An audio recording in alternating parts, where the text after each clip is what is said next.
A gente começa o programa falando do potencial industrial do Espírito Santo. Viemos circular em um evento que reuniu os principais players desse segmento e instituições também essenciais, focada no futuro do nosso estado. E a abertura do evento foi feita pela Findes.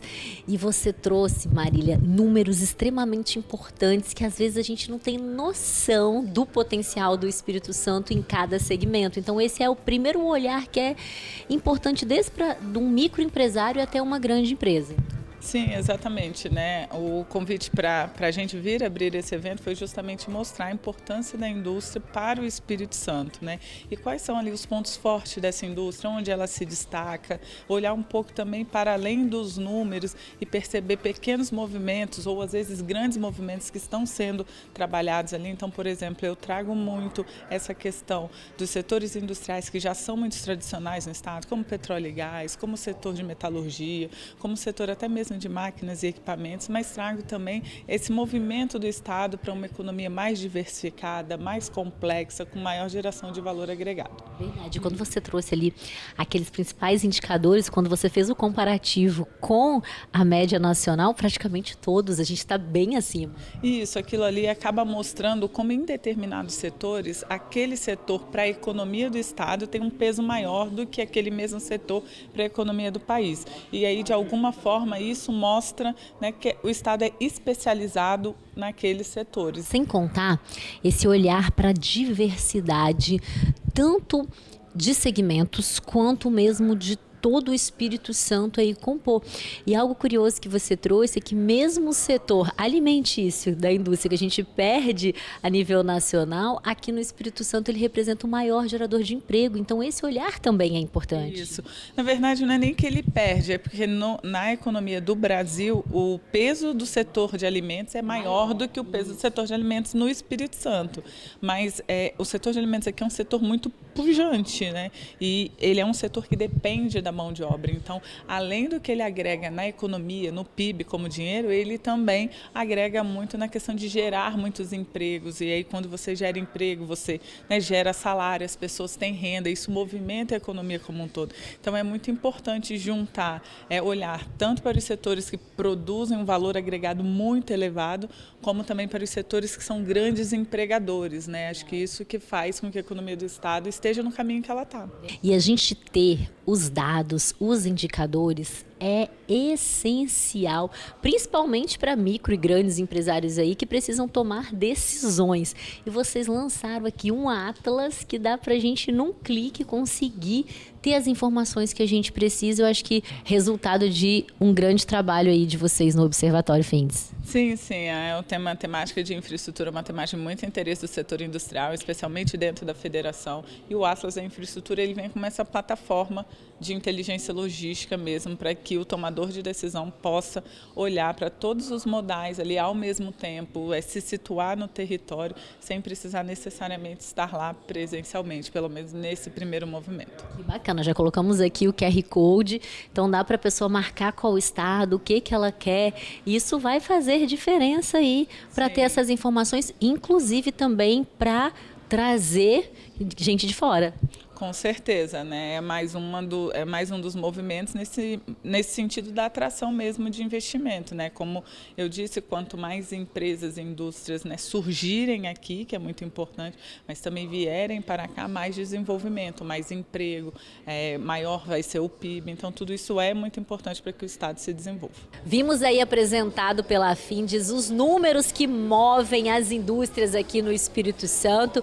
E nesse primeiro painel vocês trouxeram justamente os desafios aí da base das nossas indústrias e que muitas das vezes, se não tiver essas conexões entre as áreas, cria muitas travas e que faz toda a diferença para o sistema. É importante a gente ter momentos como esse, num evento dessa magnitude, para que a gente possa falar um pouco das dores das indústrias, quais são os gargalos, quais são os desafios. A gente tem o nosso estado, Espírito Santo, com um projeto, né, de longo prazo, e é importante ter esses momentos para podermos saber como que a gente pode se conectar, como é que um pode criar uma cadeia de ajuda mútua para que o nosso estado continue esse estado pujante, esse estado que está em desenvolvimento, que está crescendo cada vez mais. E a gente sabe o potencial que a Samarco tem, né? O olhar aí de crescimento. E hoje, o que você considera que são os principais desafios? Nós temos desafios logísticos no estado, a gente vê ao mesmo tempo esses desafios, vê muitas iniciativas que já estão endereçando esses gargalos logísticos, que vão fazer a gente conectar diversos pontos do estado, tornar o nosso estado mais competitivo e assim a gente conseguir continuar crescendo, sendo um estado cada vez mais sustentável. Além disso, nós temos um desafio muito claro da mão de obra. Então a gente tem buscado junto a parceiros, a entidades públicas, a academia, desenvolver pessoas, capacitar pessoas para que esteja todo mundo preparado para esse novo ciclo, essa grande onda de crescimento e desenvolvimento que tem no nosso estado. E vimos como que o mercado de importação e de exportação no Espírito Santo é extremamente relevante e discutir a questão portuária e de logística faz toda a diferença e é importante aí para todas as cadeias, independente de qual que seja a área da indústria ou mesmo de outros setores. Com certeza, acho que o porto ele tem essa característica, né, de criar uma fronteira e essa fronteira ela encurta a distância quando você tem essa conexão direta com outros continentes, encurta essa distância de relacionamento, né, e de troca comercial. Então, é importante que a gente enxergue, né, que o que essa infraestrutura portuária que está sendo criada em Aracruz, o que ela pode fazer ou oportunizar ao Estado do Espírito Santo, tá? De novo, falando novamente, estar nesse protagonismo do comércio exterior. E aí, quando a gente fala protagonismo do comércio exterior, não apenas do comércio exterior do Espírito Santo, mas do comércio exterior nacional. Né? Não, exatamente. A gente pode dizer que Aracruz agora, o que está acontecendo vai ser um divisor de água mesmo para o segmento? Acredito muito nisso. Eu acho que não só eu, como todas as pessoas, empresários, a iniciativa privada e a sociedade civil organizada, consciente de que estamos diante de uma belíssima oportunidade para a implementação de capacidade portuária e logística no Norte Capixaba, que, como bem disse o Anderson, tem tudo para se posicionar como uma solução logística para outras unidades da Federação e o Espírito Santo também. Então, assim, a gente está feliz, está trabalhando muito para transformar, de fato, tudo isso que a gente está vendo lá em dados em que daqui a pouco a gente começa a celebrar. E hoje estavam reunidos aqui diferentes segmentos que movimentam toda essa cadeia da indústria, da logística, também envolvendo a exportação. E vocês trouxeram no último painel, para fechar, a questão do olhar da gestão, do olhar como um negócio, que isso acaba também sendo um pouco uma dor para quem está no comando aí de um parque industrial? A gente trouxe um painel para trazer um pouco dessa visão do próximo ciclo de crescimento. O que a indústria e todo o seu entorno tem que olhar para os desafios que ainda eles nem perceberam. Um recado que ficou é muito forte em investir em pessoas. Investir em treinamento, investir em qualificação. Todo mundo reclama da mão de obra, mas o que a gente viu ali, cultura é fundamental para a atração de talentos.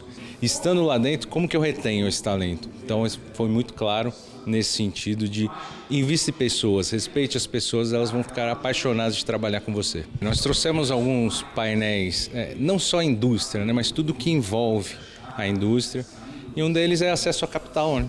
Então, a gente trouxe um gestor de um dos grandes fundos de São Paulo, que já fez diversas fusões, aquisições, e ele trouxe alguns insights, né, que o que o investidor está olhando na hora de botar dinheiro na empresa, na indústria, no fornecedor. O que ele está olhando? Mitigar risco. O investidor ele sabe que existe um risco, mas mitigar risco. Pô, eu estou concentrado, então eu sou uma empresa de serviço, estou concentrado só 80% do meu faturamento em um cliente. Isso é muito risco para o investidor colocar dinheiro nessa empresa.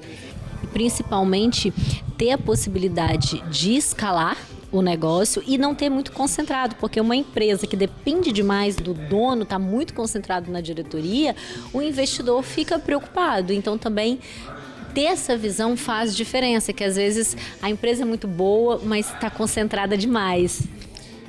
O que a gente ouviu ali, para se preparar para receber um recurso, você tem que profissionalizar a gestão. Então, fazer ao mesmo tempo, né, o fundador sair junto com a entrada de capital do fundo é risco para o investidor. Então, a gente ouviu que a profissionalização, né, fazer essa passada de bastão é muito importante.